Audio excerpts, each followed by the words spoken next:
السلام علیکم، welcome to SLR learning plant. آج میں آپ کے ساتھ ایک کرافٹ شیئر کروں گی جو آپ اپنے بچوں کے ساتھ بنا کے انہیں سورج کی اہمیت کے بارے میں بتا سکتے ہیں۔ اللہ تعالیٰ نے سورج کو کائنات کے لیے روشنی کا ماخذ اور آسمان میں دہکتا ہوا چراغ بنایا جو کہ بغیر کسی آواز کے اتنے بڑے حجم کے باوجود وسیع خلا میں مقرر وقت تک چلتا رہے گا۔ فرمانے باری تعالیٰ ہے، نہ آفتاب کی یہ مجال ہے کہ مہتاب کو پکڑے اور نہ رات دن پر آگے بڑھ جانے والی ہے، سب کے سب فلک میں تیرتے پھرتے ہیں۔ سورہ یاسین آیت نمبر 40۔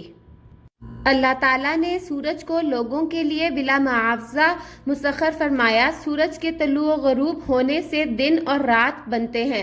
اگر سورج نہ ہوتا تو اس کائنات کا نظام درہم برہم ہو جاتا، کیونکہ سورج کے وجود میں اتنی حکمتیں اور فوائد ہیں جن کو شمار کرنے سے مخلوقات عاجز ہیں۔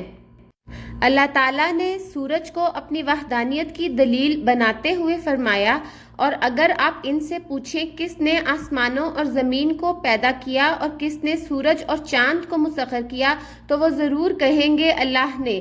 سورہ عنکبوت آیت نمبر 61۔ سورج اہل عقل مند لوگوں کے لیے نشانی ہے۔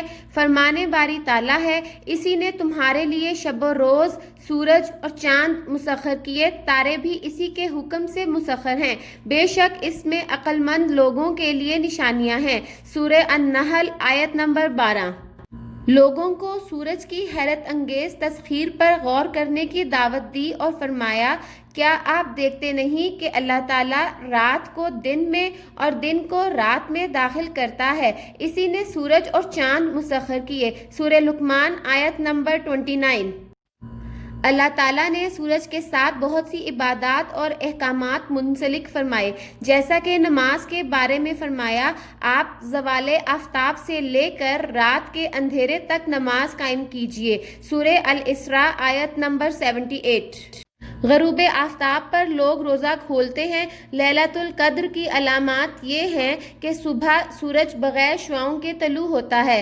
ایام تشریق میں زوال شمس پر حجاج کنکریاں مارتے ہیں۔ سورج گرہن اللہ تعالیٰ کی طرف سے بندوں کو ڈرانے کے لیے ہوتا ہے۔ آپ صلی اللہ علیہ وآلہ وسلم کا فرمان ہے، بے شک سورج اور چاند کو کسی کی زندگی یا موت پر گرہن نہیں لگتا، یہ دونوں اللہ تعالیٰ کی نشانیوں میں سے دو نشانیاں ہیں۔ اللہ تعالیٰ ان کے ذریعے اپنے بندوں کو ڈراتا ہے، اس لیے گرہن ختم ہونے تک اللہ کا ذکر کرو۔ بحوالہ مسلم۔